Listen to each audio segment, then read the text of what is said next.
Can you hear me? Good. Hi. I'd like to welcome all of you to the New York Society Library. My name is Jeanette Sanger, and I'm a trustee of this wonderful library, the oldest library in the city, founded the same year as Columbia University in 1754. It served as the first Library of Congress, and our charging ledgers reflect the taste of our founding fathers. John Adams, on July 31st, 1789, took out Elements of Criticism, Part 1. On August 21st, he took out Elements of Criticism, Part 2. But no return date is listed. So we finally got George Washington Mount Vernon estate to return the book he never returned, The Law of Nations. And so now my quest is to have the Adams family return the Elements of Criticism to us. Our star, and this is all thanks to Jenny Lawrence and Henry Cooper, who wrote a wonderful history of the New York Society, where I got my facts. Our star reader was Chief Justice John Jay, taking out 76 volumes, including the Arabian Nights, and he did return them all too. Cook's Voyages in 2 volumes, and Cecilia, a popular novel by Frances Burney. We have a long history of distinguished lecturers, including Ralph Waldo Emerson. I hope you will all contribute generously to the library so we continue to have great lecturers such as Madeline Miller tonight. I first learned about Madeline Miller when she spoke at a symposium in Camden, Maine on ancient Rome about her then new book, The Song of Achilles. I was completely taken, both with the book and with the speaker. We hoped she could come speak here. However, she has been busy having 2 children and writing another book. We are so pleased she is here tonight. Madeline Miller grew up in New York City and Philadelphia. She attended Brown University, where she earned a BA and MA in classics. She went on to teach Latin, Greek, and Shakespeare to high school students.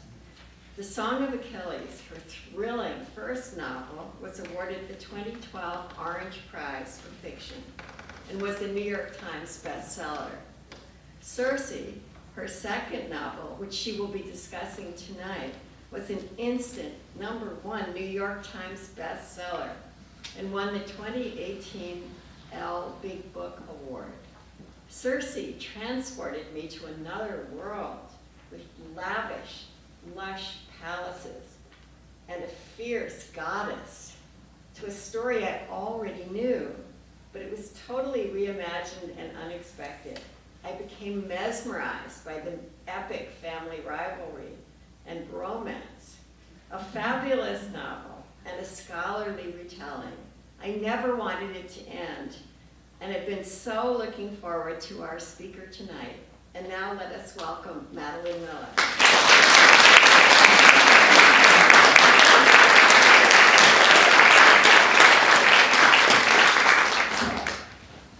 Thank you so much. That was so lovely.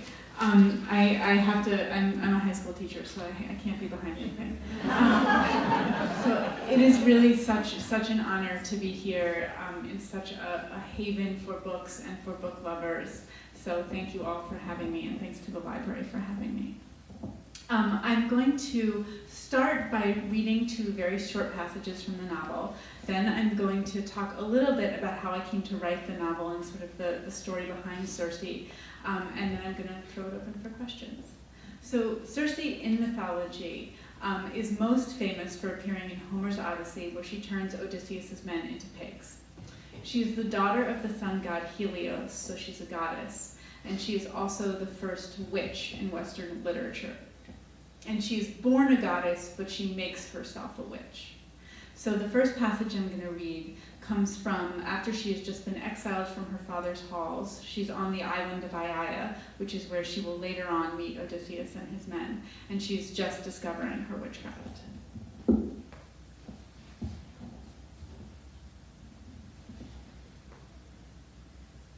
Let me say what sorcery is not.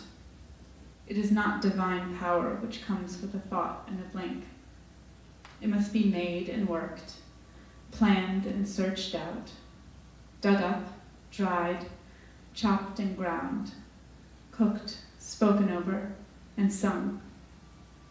Even after all that, it can fail, as gods do not. If my herbs are not fresh enough, if my attention falters, if my will is weak, the drops go stale and rancid in my hands. By rights, I should never have come to witchcraft. Gods hate all toil. It is their nature. The closest we come is weaving or smithing, but these things are skills, and there is no drudgery to them, since all the parts that might be unpleasant are taken away with power. The wool is dyed not with stinking bats and stirring spoons, but with a snap. There is no tedious mining. The oars leap willing from the mountain. No fingers are ever chafed, no muscles strained. Witchcraft is nothing but such drudgery. Each herb must be found in its den, harvested at its time, grubbed up from the dirt, culled and stripped, washed and prepared. It must be handled this way, then that, to find out where its power lies. Day upon patient day, you must throw out your errors and begin again. So why did I not mind? Why did none of us mind? I cannot speak for my brothers and sister, but my answer is easy. For 100 generations I had walked the world, drowsy and dull, idle and at my ease. I left no prints. I did no deeds. Even those who had loved me a little did not care to stay. Then I learned that I could bend the world to my will, as a bow is bent for an arrow. I would have done that toil 1,000 times to keep such power in my hands. I thought, this is how Zeus felt when he first lifted the thunderbolt.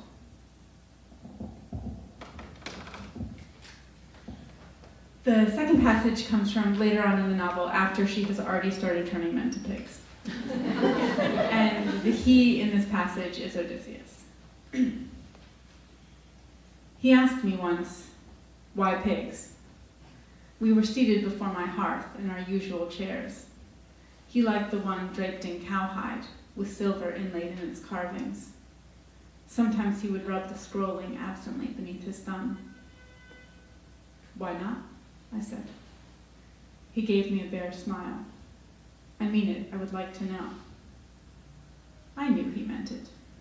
He was not a pious man, but the seeking out of things hidden, this was his highest worship. There were answers in me. I felt them buried deep as last year's bulbs growing fat. Their roots tangled with those moments I had spent against the wall, when my lions were gone and my spells shut up inside me. After I changed a crew, I would watch them, scrabbling and crying in the sty, falling over each other, stupid with their horror. They hated it all, their newly voluptuous flesh, their delicate split trotters, their swollen bellies dragging in the earth's muck. It was a humiliation, a debasement. They were sick with longing for their hands, those appendages men use to mitigate the world. Come, I would say to them, it's not that bad. You should appreciate a pig's advantages. Mud slick and swift, they are hard to catch. Low to the ground, they cannot easily be knocked over. They are not like dogs. They do not need your love. They can thrive anywhere, on anything, scraps and trash. They look witless and dull, which lulls their enemies, but they are clever. They will remember your face. They never listened. The truth is, men make terrible pigs.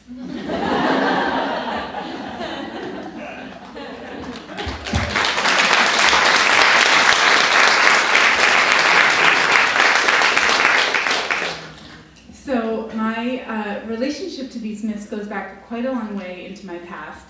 And it's wonderful in particular to be speaking here because I grew up right around the corner from here at 78th and Lexington. So it is nice to be back actually in my old stomping grounds. And when I was here growing up, my mother started reading to me little pieces of the Iliad and the Odyssey as bedtime stories, kind of starting when I was 5 and 6, which now she thinks that makes her sound really inappropriate, and she's always embarrassed that I tell people. But the truth was that I fell in love. And she really knew her daughter. I also liked things like Dr. Seuss and Winnie the Pooh. I also liked those things. But the Greek myths just really grabbed me, and I have a memory of her reciting the first line of the Iliad, which is, "Sing, goddess, of the destructive rage of Achilles," and just immediately being drawn into the story. Who is this Achilles? Why is he so angry? I think it felt as if I was touching this other world that was filled with passion and excitement and adult things that I was somehow able to be part of. It just felt so large and epic, as indeed it is. So we used to go to the Metropolitan Museum of Art all the time, and I would see the wonderful collection there, which only fired my imagination. So as soon as I could read for myself, I read all the Greek myths that I could, and then when I came to be in 8th grade, my school, everyone read the Odyssey in English class. And I was really excited because even though my mom had read pieces and I'd been reading the mythology, I hadn't actually read my own copy of the Odyssey. So I was really excited. I was highlighting like crazy and making notes in the margins. I actually found this copy of the Odyssey the other day, and it's incredibly embarrassing, the things I was writing in the margins. So no one will ever see that. But one of the things that I was so excited about was this character of Circe, who I knew was coming in the story. I knew she was a witch, she turned men into pigs, and I was interested in her because she's so powerful, and there's so few female characters like that in Greek mythology. Once you get beyond the big goddesses like Athena and Hera, basically most of the female characters are just names. They're this person's mother, and this person's daughter, and this person's wife. If their story is really exciting, they might get to die in it, but that's sort of it. And there's a lot of characters who are very flat or stereotyped. They're sort of the big villains like Medea and Clytemnestra who rain destruction down on people. And Circe is this interesting character who has power, but she's not punished for it by the end of her story. So I was really interested in that. And I was also interested in her because when Odysseus arrives on her island, he arrives on Aiaia at a very sort of tricky moment in his own story. So Odysseus is the prince of Ithaca, and he leaves Ithaca with all the other Greek captains and kings and princes and heads to Troy. And they besiege Troy for 10 years, unable to take the city, until finally Odysseus comes up with the idea of the Trojan horse. And the Greek soldiers hide inside the horse, and the Trojans drag the horse into the city, and when the Trojans are asleep, the Greek soldiers come out, they burn the city, they sack the city, they kill the young boys, they take the women as slaves. Sacks of cities in the ancient world were absolutely brutal and horrifying things. They stuff absolutely everything that is movable into their boats, and they sail away. 2 years after that, Odysseus is still not home. And in that time, he has lost 11 out of his 12 ships.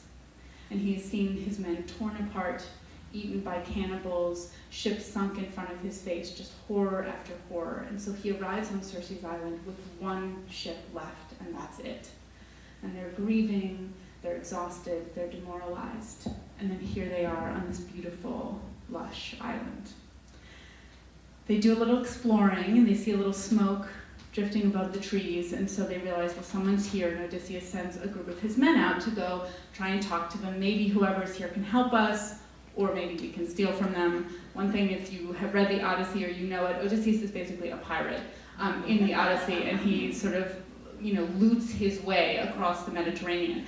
In fact, that's why he gets into trouble with the Cyclops in the first place, because there's a lot of stuff in the Cyclops' cave, and he thinks, well, maybe this person will give me something really good if I just hang out here. Turns out not to work out so well for him. So he sends his men to go find out who is this who lives here. And they come to this beautiful palatial home. And in the garden of this home, there are tame lions and wolves just sort of hanging out, which they're a little disturbed by, but they continue on to the door. And they're greeted by this beautiful goddess who says, "Come in, let me give you food, let me give you wine," which she has drugged. And as soon as they consume it, she turns them into pigs and drives them out to her sty. So one of Odysseus's men has hung back, and he has seen all this happen through the window, and he goes running down to tell Odysseus that a witch has turned them all to pigs. So Odysseus now has to go confront the witch and try and get his men turned back. And on his way to confront her, he's stopped by Hermes, who is the great trickster god and the god of travelers, and also an ancestor of Odysseus's. And you can see that they have that kind of sneaky blood. And what Hermes says to Odysseus is, she's actually quite a powerful witch, so I'm going to give you an herb that will make you immune to her spells. Odysseus takes it, and thus armed, he goes to confront Circe. And this was the moment that as a 13-year-old I was sort of waiting for. Because I thought, this is going to be a really interesting scene. There's going to be this battle of wits. There's going to be some good banter. He's smart and complicated. She's smart and complicated. Finally we have someone who can really stand up to Odysseus. But what actually happens in the scene is that she gives him the wine. He drinks it. She tries to turn him into a pig. It doesn't work. And then he pulls his sword on her and threatens her. And she screams and falls to her knees and begs for mercy and invites him into her into her bed, all in one speech. And I can still remember the incredibly profound feeling of frustration and disappointment. That's it. That's all this exciting female character gets. She has to be, immediately kind of quashed, literally put on her knees before the male hero. The phallic sword did not escape my notice. And why can't this character be allowed to sort of keep herself? Why does she have to serve the hero's story and be kind of subservient to him? And I understood this is Odysseus' story. He's the hero, she's the obstacle. But it just felt like I wanted that camera to stay on her a little bit longer. I wanted to learn, why is she turning men into pigs? Homer never tells us, and Odysseus, theoretically the most curious man in literature, does not ask her why she's doing it. It's just sort of been assumed over the years that, it's because she's evil, like you do. And she's capricious, she's a woman, who knows why they do anything. But that's a really, for me as a novelist, that's a really uninteresting answer, because people do things for reasons. Even if you don't agree with those reasons, people usually do not act totally without some kind of motivating force. So that immediately drew me into her story, also sort of the mystery about her. Now, as I continued to grow up and continue to study these myths, I actually ended up taking Latin. I moved to Philadelphia, away from New York, and I took Latin. I had a wonderful Latin teacher who saw that I was obsessed with these myths and offered to teach me ancient Greek, which I immediately took him up on. And reading the Homer and the Iliad and the Odyssey in the original Greek was a revelation for me. That I thought I had loved it before, but reading it in the original poetry just blew my mind, and I knew that this is what I wanted to study. So I went off to college knowing that I was going to be studying classics. And I ended up actually specializing in poetry and epic poetry in particular. And one of the things that kept happening is, of course, I kept coming back to the Odyssey. And I would read it again with different professors, and I would write about it and think about it. So I encountered Circe many more times as an older student. And what I sort of kept thinking about as I encountered her as an older student is how unfairly she has been treated in kind of popular culture. I think people remember the pigs, understandably, and so they see her as this man-hating villain, the black widow spider at the center of the web, luring men in. I think also sometimes people confuse her with Calypso. Calypso is the other nymph whose name begins with C that Odysseus sleeps with on an island in the Odyssey. So I understand why that happens. But Calypso is the one who keeps Odysseus prisoner for 7 years against his will. So that's not Circe. She's different. And she actually became sort of this watchword for a frightening woman that in the Renaissance and in medieval books that were about sort of how to control your wife, Circe was the illustration for what happens if you don't control your wife. Look what happens when women get power. Men start getting turned into pigs. And she's clearly this figure of great anxiety about female power. But that is really not the Circe that Homer gives us. So once you get past that moment where she kneels to Odysseus, and they do in fact become lovers, she says to him, I see that you and your men are grieving.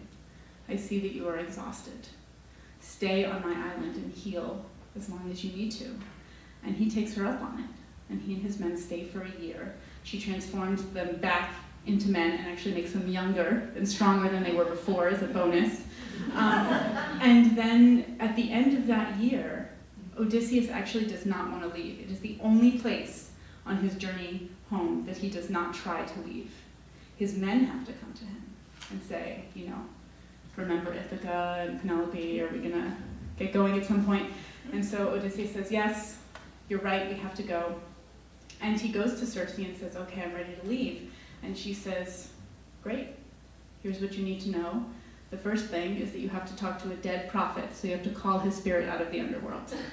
And this is the sort of thing where, like, if you're immortal, he's just like, oh my gosh, how am I going to do this? But she immediately launches into, here's the dimensions of the pit, you have to dig, and here are the libations, don't worry, I'll give you the sacrificial animals. This incredibly specific, witchy, supernatural knowledge that, you pretty much have to be Circe to know. And she gives him everything he needs so he can do this. And she also gives him really good advice about the monsters he has to pass ahead, Scylla and Charybdis, and also the sirens. The sirens are the beautiful women who sing and their voices enchant you, and then you crash your ship onto their rocks because you keep wanting to get closer to them, and then they eat you sometimes in some of the stories. And she's the one who says to Odysseus, put beeswax in your men's ears so you can pass by them safely. And then she goes even a step beyond that, and she says, but you, Odysseus, if you tie yourself to the mast, you can leave your ears free. So you can hear the siren song, but still be safe. Your men will carry you safely past, but you'll be able to hear. And that detail really stuck out to me, because that is exactly the sort of person Odysseus is. Of course he would want to know what the siren song is. Of course he would want to go home and say, I'm the only man alive who has ever heard the siren song. He's going to be dining out on that for the rest of his life. He's the great storyteller. And she gets that about him and sort of gives him that as a gift. So that was really interesting to me, that in that year that they spent together, it isn't just that they were lovers, they clearly had they became friends. She understands him, she has insight into who he is. So that was something that I really wanted to bring back in my portrait of Circe, is how, yes, she's frightening and menacing, but she also has this benevolent, wise, healer side that I think has gotten really lost in the literary tradition. So that was important. I was also thinking about her witchcraft, which was very interesting to me. I mentioned that she is the first witch in Western literature. And so I did a lot of thinking about witches in literature, and sort of what that meant. And you can see in Circe, in the portrait of Circe, that there are a lot of witchy elements that end up showing up in later versions of witches. You can see she has a staff that she uses, which she sort of brandishes. Scholars argue as to whether or not she's using it to cast the spell, like a wand, or if she just uses it to drive the pigs. I'm actually on the driving the pigs side, but she does, have it. So it's sort of like a magician's staff or a witch's wand. She also has a knowledge of poisons, herbs, potions. That's what she uses. She uses pharmaca, drugs, in their wine. And she has an association with animals as well, sort of like her lions and wolves, her tame lions and wolves, like her witches' familiars. So you can see, and it's even cats, which is a particular thing. It's big cats, but it's cats. And so that was interesting to sort of look at that, and then what are the different types of witches that show up in literature. You have the hag type. That's kind of what we think of when we say witch. We think of Macbeth and the Weird Sisters, and they're repulsive and their ingredients are repulsive. And then you have Circe, who's more kind of like the sexy witch variety. You also have the foreign witch. That's Medea and also Caliban's mother in The Tempest, Sycorax, where you have sort of, she's a witch and she's foreign, and those two things kind of become one frightening thing. It's like, of course she's evil, she's from somewhere else, you know, and it's this fear of the unknown kind of doubled with them. There is even the good witch category, which J.K. Rowling has brought back. Thank you, Hermione. She's done wonderful things for witches. But one of the really interesting things that I found, which has absolutely nothing to do with Circe or classics, but was really interesting to me as I was looking at witches, is that I discovered this early feminist whose name was Matilda Jocelyn Gage. And she was actually working with Elizabeth Cady Stanton and a bunch of others in the early feminist movement, and she ended up dropping out because she had a lot of issues with the church, particularly over their historical treatment of witches. And she was one of the women who was saying, you know, I think this whole killing witches thing is not really about the devil. I think this is really about misogyny, which sounds, you know, kind of duh now, but at the time was very shocking. And she actually talked about a lot of these women who were, you know, killed as witches. These were often the village healers. These were women who had knowledge of, you know, herbs. Maybe they were doctors, and then things would go bad and they would be killed. And so she talked about them as kind of early scientists and said that they should be honored for that. So aside from the fact that she is very interesting in her own right, I then realized that she has an interesting son-in-law, because she is the mother-in-law of L. Frank Baum. And he wrote Glinda in honor of her as the ultimate, you know, good witch, example of how, yes, there are good witches out there. So that's one of my favorite things I found. So I always like to share it. And she's a very interesting figure, so I recommend checking her out. But looking at all that witchcraft stuff, I think what I really found about that goes back to that fear, which is that what witches are in literature is they are women who have more power than the people around them think they should have. They have an amount of power that feels societally abnormal. And usually that's frightening for the men around them in particular, but just in general. And so I wanted Circe to have that sort of outsider status. And that made sense also with Homer, because I always start with Homer when I'm thinking about these characters. And Homer had a couple really interesting details that he gave about Circe. And one of them is that he calls her the dread goddess who speaks like a human. And he just drops that in. That word, speaks like a human, is just one word in Greek, audeessa. And what does that mean, to be a goddess who speaks like a human? And from a novelist's perspective, I immediately thought, this is a character who has a foot in two worlds. She's born a goddess, but there's some piece of her that is reaching for or drawn to the world of mortals. So she is a little bit of an outsider in both worlds. She's not human, but she's also not really fully God, because she has this thing about her that is human, or an ability that is very human. And so that was something that really animated my imagination. For those of you who read the book, you'll see that formed a huge part of my thinking about Circe. And then the other really interesting detail that we hear about her in Homer is that she has this brother whose mind is bent on destruction. That's also one word in the Greek. The Greeks have great adjectives. So, you know, whose mind is bent on destruction. And this brother's name is Aeetes. He's the father of Medea. So Medea is actually her niece. And one of the things about Circe that was so interesting is I had been used to thinking about Circe exclusively as relates to Odysseus. But what I really wanted to do is open up her story. Where are the other references to her? And it turns out she has this whole mythological history that has absolutely nothing to do with Odysseus. She's the aunt of Medea. She's also the aunt of the Minotaur, actually. Her sister is also a witch, and her sister becomes the mother of the Minotaur. I cannot believe there's not already an HBO miniseries about her sister, Pasiphae. She's you have to imagine she would be a very intense person. And so that was interesting to me. She also is related to all these titans, because as the daughter of the sun god, so she is related to Prometheus, and a bunch of other divinities as well. So that was really interesting to me. So I wanted to look at her whole life. I wanted this novel to really be about what is her life like. And just as she is a cameo in Odysseus' story, I wanted to flip that and make him just a cameo in her story. And I was actually very deliberate about that. She is in 2+ books of the Odyssey, and so he is in 2+ chapters of the novel. Cut him off after that.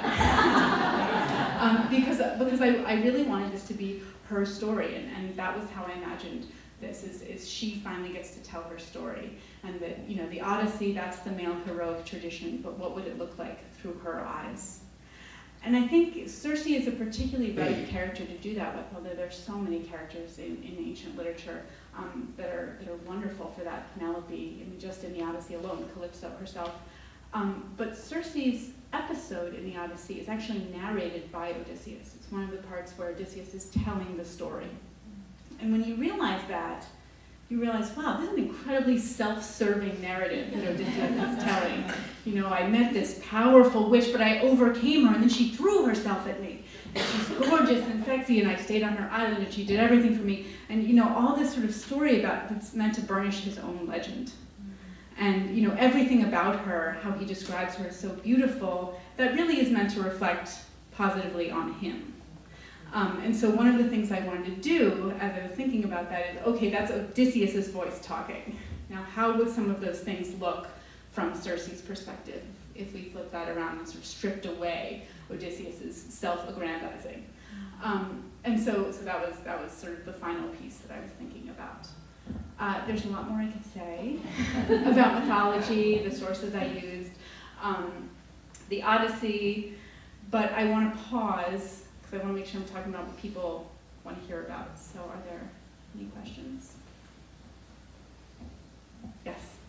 I know your lecturing journey has intersected at many points with Emily Wilson's translator of the Odyssey. Is Emily Wilson's Odysseus an Odysseus that you recognized, or did he feel different from your concept of Odysseus? So first of all, I thank you for bringing up Emily Wilson. I take every opportunity to say that her Odyssey is fabulous. She's a brilliant scholar, and I think what she gets about translating the Odyssey is, people used to read these things for fun. And so she really captures the fact that not only is she just an incredibly precise and thoughtful scholar, but she makes it fun to read. It's punchy, it's exciting. I think one thing that happens when you translate from the ancient Greek is that there's this sort of bloat that happens where like one line of ancient Greek can easily become 3 lines in English, but she limits herself to the same number of lines in English as in Greek. So it really moves like Homer, which is really great. So she's fabulous.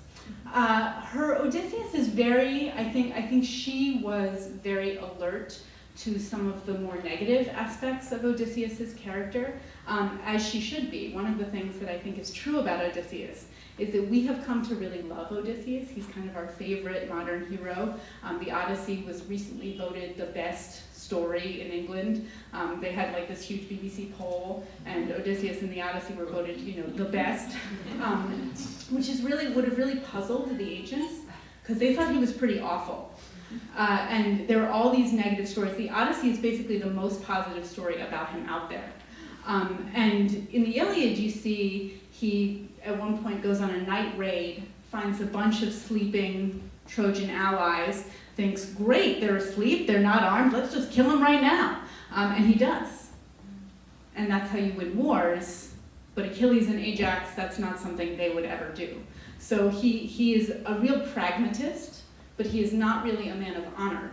And so the ancients saw him as a real liar and sort of a sneak, and not a great person. So I think she brings in some elements of that.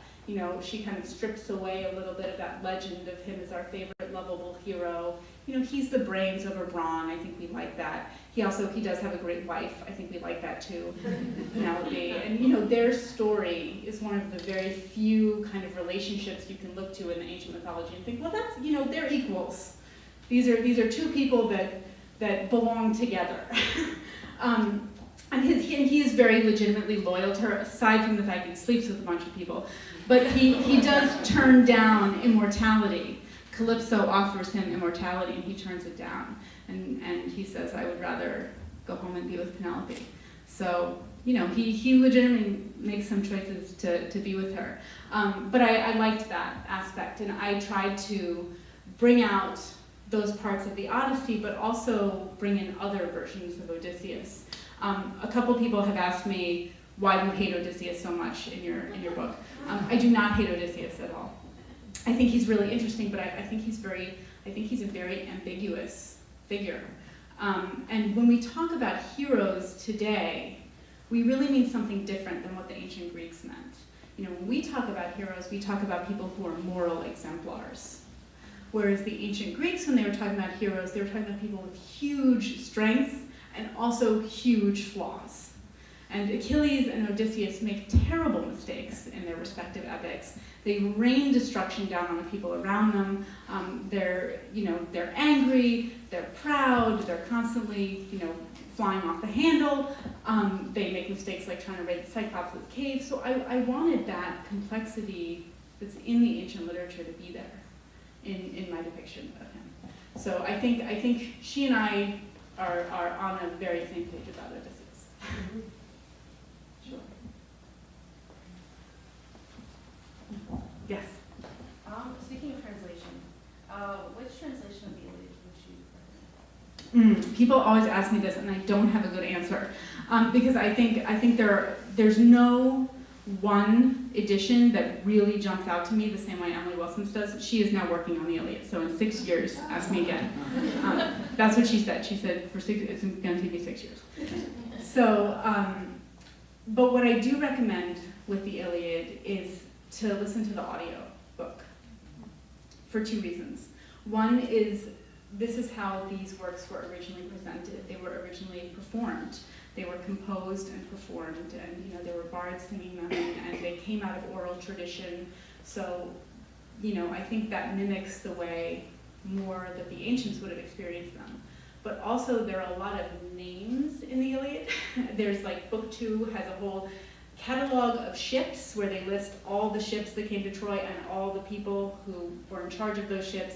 There are also sort of long battlefield scenes where it's like, and then this guy died, and then this guy died, and then this guy died. And I think if it's your first time with the Iliad, it tends to be you sort of like, who's important? Should I be highlighting this name? Does this matter? And I think the audiobook version lets those names go by the way they're sort of supposed to go by, as opposed to getting bogged down in this list of names on the page. So, the audiobook. I think there's a Derek Jacobi version. For those who like that. Yes. Hi, since you mentioned audiobooks, I actually read Circe on audio, and I loved the narrator, and I actually have read a quote from you, just because I know there's been a lot of great response about the audiobook, that you sort of had some samples and you picked who you liked best, but you never actually heard her perform your work before you chose her. And I was just wondering if that's something you think about when you write, is how it will sound when read aloud, because there were parts of it that it sounded so beautiful, and obviously the words are beautiful and the story was wonderful, but it was a perfect book to read on audio. So I was just wondering if that was purposeful. Well, thank you so much. It was. Because these do come out of oral tradition and out of that poetry of performance, they were originally songs in the original. That's what the Iliad means. The ad in Iliad is where we get the English word ode. It's the Song of Troy. And so I really was very aware that I wanted it to sound okay out loud. And so I often would read parts out loud to make sure that there was nothing kind of scraping at my ear as I was doing that, and that it flowed. I spend a lot of time on the character's voice anyway, even without thinking about sort of reading out loud, that getting inside the character's head and really hearing her voice is just so important to me. I don't ever want to be reaching for a word. I want it to flow. So there's this long period of time where I'm writing and throwing out, writing and throwing out, writing and throwing out, getting out all the bad versions of her voice. And then hopefully once I get the actual one in my head, then I can go. But I was very aware of that. And I feel very fortunate that I have a theater background, because that really helped with listening to the samples. I probably listened to 100 samples of different voices, different readers. And as you said, it was difficult because you can't hear them reading your stuff. You're hearing them read, a thriller or a mystery novel or a nonfiction book. And so trying to kind of cast them. So I was glad I had some theater training. I think that was very helpful to that. Yes? Why didn't you read it yourself? You read so well. Oh, thank you. They didn't ask me. That's really why. I would have said yes. Yes. Where else did you find mention of Circe in other texts? You mentioned that you had researched or found a few other mentions of other stories. Where were those? Sure. So there were 4 main stories about her. One is the Odyssey. One is from Ovid. And Ovid loves Circe because she's a goddess of transformation, and his major work is the Metamorphoses, the transformation. So of course Circe has to make an appearance. And the story he tells about her is a very different Circe than we see in the Odyssey. She's much more pathetic and lovelorn. She's kind of always falling in love with the wrong guy, and then he's not into her, and then she gets angry and she lashes out. It's sort of that story. And she falls in love with a god who used to be immortal, whose name is Glaucus. But Glaucus does not love her back. He loves a nymph, whose name I'm not going to say, because it's a big spoiler. It is a 3,000-year-old story, but I'm not going to say it. And she does something horrible to that nymph. And I ended up pushing back against Ovid a little bit. I kept that love triangle. I kept the horrible thing she did to the nymph. But I wanted to give her a lot more of a psychological reason for doing what she does. Ovid is really not interested in her psychology, he's interested in her power. And so he really enjoys sort of the parts where she's like cooking up the potion and casting the spell, and that's what he likes. But I was interested in her psychology, so that's always what I was looking at. And then the other thing I really wanted is I wanted to make her live with that horrible thing that she's done, for the rest of her eternity. So that was another one. The third one was Apollonius of Rhodes' Argonautica, which is about Jason and the Argonauts getting the golden fleece, coming back with Medea, and Medea and Jason kill Medea's brother and slice him up and throw the bits over the side to slow her father down who's chasing them. They figure her father will have to stop and pick up the bits, which he does. But now they've done something really horrible, and they have miasma on them. They have pollution. So they stop off at Circe's island in the Argonautica to get purified from this horrifying deed that they have done. And in it, Medea sort of hides who she is. She doesn't acknowledge, she doesn't tell Circe until Circe has purified them. So I kept that. I knew, oh my gosh, the 2 great witches of ancient literature who are on in these, of course I need to have this scene. But their whole conversation that they have was all made up by me, but based on the story from the Argonautica. And then the fourth, the last one, is actually an ancient epic that we don't have. We only have it in summary. So the Iliad and the Odyssey were the most famous of the ancient epics, and they're the ones that have survived, but there were several others that told different versions of, or different parts of the Troy story, or different parts of, there's one called The Returns, which is all about all the Greeks coming home from the Trojan War, except for Odysseus, who gets his own offshoot. And one of these was called the Telegony. And in the Telegony, Circe is pregnant with a son by Odysseus when he sails away. She raises her son as a single mother on the magical island of Aiaia, and when he comes of age, he wants to go looking for his father. So he goes, he encounters Odysseus, some stuff happens, I'm going to skip over it. And eventually, what ends up happening is that he brings Penelope, Odysseus' wife, and Telemachus, Odysseus' son with Penelope, back to the island of Aiaia. And all 4 of them are on the island of Aiaia. And I knew I wanted that story as well, because Penelope, again, one of these amazing figures from mythology, and I think she and Circe have a lot in common by that point. They've both lived through a lot, and they've managed to sort of hold on to who they are through a lot of hostility around them.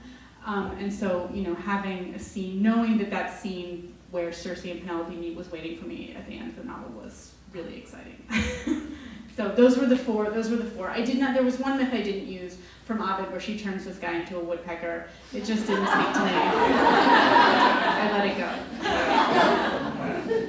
Yes. You know, speaking of witches, did you, I was a little bit, when you said Circe was the first witch mentioned in Western literature, what about Hecate? Yes, so she was kind of retrofitted to Circe's story. In later versions of the myth, she's sometimes Circe's mother, sometimes her sister, sometimes she's Medea's mother. So she kind of gets fitted in there. She's not really a Homeric figure. She really kind of came in much more later. She is sometimes seen as kind of the witch version of Artemis. Sometimes she's just her own figure. But she doesn't really appear as a character, and the Odyssey and the Iliad are the oldest works we have. So she is definitely a witch, and definitely present, and later on she would often be invoked in, you know, cursed tablets and in spells that people were casting when you get sort of out of the post-Homeric time. Yeah, sure. There's a lot of confusion about who she is and who exactly she's related to. So, yes. Two things. One, I just wanted to say that before I read this book, I was not into Greek mythology at all. In fact, my daughter told me, "Oh, you love this book," and I said, "Yeah, I'm not into Greek mythology. I'll put it on the end of my long list." And then I read it, and I'm totally in love with it. So Thank you for turning me on to Greek mythology. My question is, one of the relationships I was most attracted to in the book was her relationship with her father, Helios. So I wanted to hear you riff a little bit like you did with the last question, or 2 questions ago, about how much of that is actually from Homer, and how much of it did you put your own stuff in? There is the only thing that Homer tells us about Circe and Helios. He says that Circe is Helios' daughter, and that he carried her on his chariot to the island of Aiaia, and that's it. Helios and the gods, it was something I was really interested in grappling with. And it really, in some ways, came out of Song of Achilles. In Song of Achilles, Achilles' mother is a nymph. She's a goddess. But even though she's a goddess, she's like the lowest of the low. That's what nymphs were in the Greek hierarchy. You know, that Helios and Zeus, they were up here, and then there are all these other levels of like the winds and the graces and the river gods, and down at the very, very bottom, that's where the nymphs are. And they have really almost no power at all. And in mythology, particularly in Ovid, we've been talking a lot about Ovid, they are prey. They're the ones who are being assaulted, they're being traded and used sort of as bargaining pieces. And it's really, they have very little agency over their lives. And so I was interested in this tension of what it is to be born a goddess, but to be born a goddess with absolutely no power and no ability to control your life. And the Greek gods were pretty horrendous in all the stories. I mean, you know, the classic story about the gods is you have Artemis, who's bathing in a moonlit pool, naked. A hunter comes by, he accidentally sees her naked, that's forbidden. Doesn't matter that he's sorry, you know, it doesn't matter that he didn't mean to. She turns him into a deer and has him torn apart by his own dogs. So that's sort of the level of like empathy and mercy that exists among the Greek gods. And you know, today we would call the gods sociopathic narcissists. But they are completely obsessed with what they want. They will pursue it to the end of time. You know, if you run afoul of a god, not only are they going to punish you, but they're going to punish your children and your children's children. They're going to hold that grudge until, you know, something huge happens that reverses it. And so I was interested in the cruelty of the gods, and just how, you know, what happens when you have so much power and are so insulated from any harm because you're immortal that you sort of forget what it's like to feel, really, any sort of pity or empathy. And yet, then you have this figure of Circe, who is a nymph, a little bit closer to humanity. There's this interesting thing from Homer, she speaks like a mortal. And then there's this interesting bit in Ovid, where Ovid describes her as having an ingenium, which is like a temperament, an inborn quality. more suited for love. And he means romantic love, but I thought of it more like empathy. And so I felt like there was a conflict there right from the beginning, that she feels something that her family doesn't.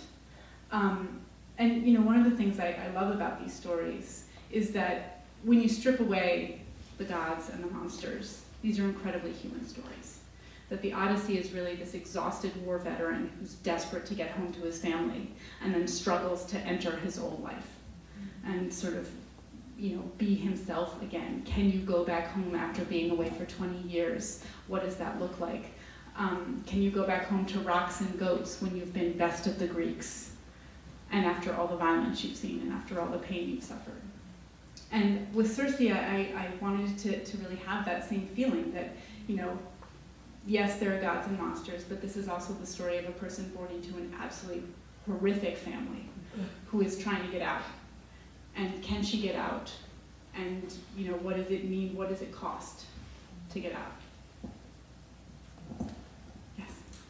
I was struck by your description of your mother reading these stories to you when you were so very young. I just can't imagine having done that with my children. That's probably my issue.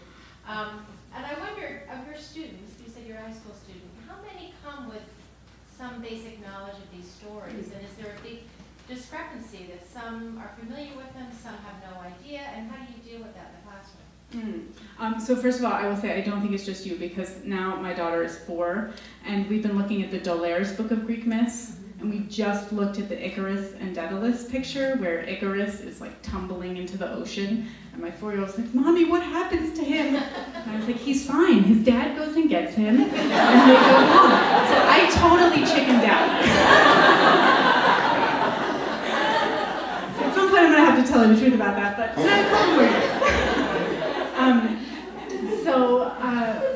my students, it depends.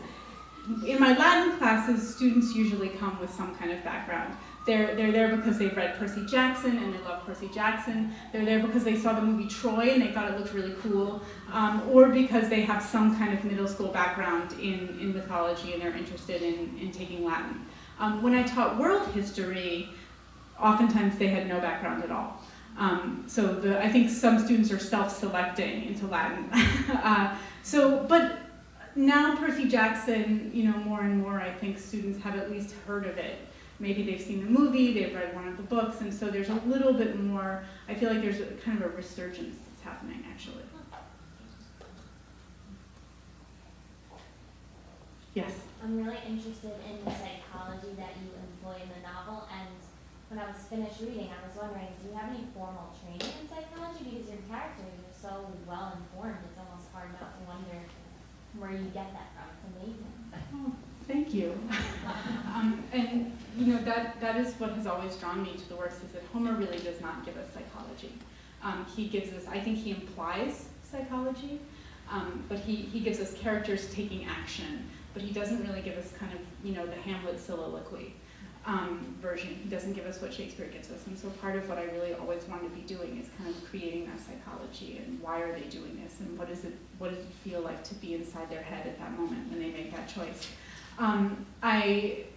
The college that I went to does not have minors, but if they did, I would have had a minor in psychology. So I did actually take a bunch of psychology classes because I love psychology, and I find it really interesting. But I think, honestly, the thing that helped me most with that was theater.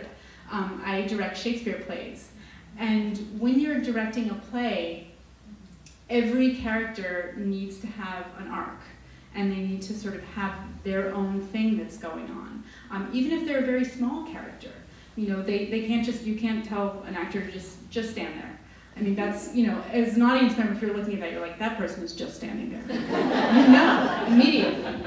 So you want that actor to have, you know, an idea about the character, and most importantly, you want them to change. You know, I often use Lear as the example. If you're one of Lear's knights in the beginning of the play, you feel very differently then than how you feel at the end of the play when Lear is dead.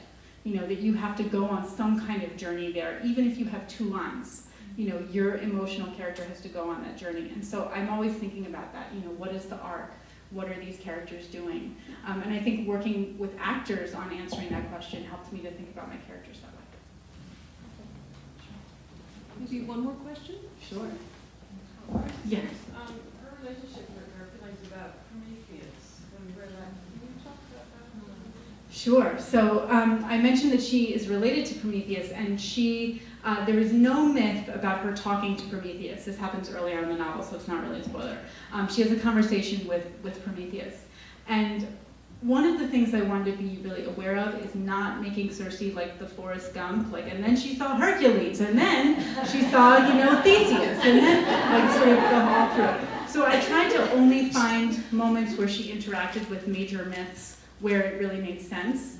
And Prometheus was a place where I thought it really made sense for two reasons. One, because her father, Helios, and her grandfather, Oceanus, are a huge part of the Prometheus myth in the ancient literature. And so it made sense, given that her father and grandfather are so much a part of it, for her to have some role in it. But the other thing is that he is one of the few exceptions to gods who are cruel. That he is, he's the one who looks down at humans and sees them suffering and says, I'm going to bring them fire. I'm going to bring them, in some stories, civilization as well. I'm going to help them. And then he is brutally punished for that. And he is also a god of prophecy, so he knows, likely, that he's going to be punished for it, and he does it anyway. And so I thought that, here she is, this character this person who's been born into this family where she doesn't really have any models for any kind of behavior other than purely selfish, and then here is this figure who has done something completely unselfish. And I thought she would be very interested in that and drawn to it. Thank you all so much for coming.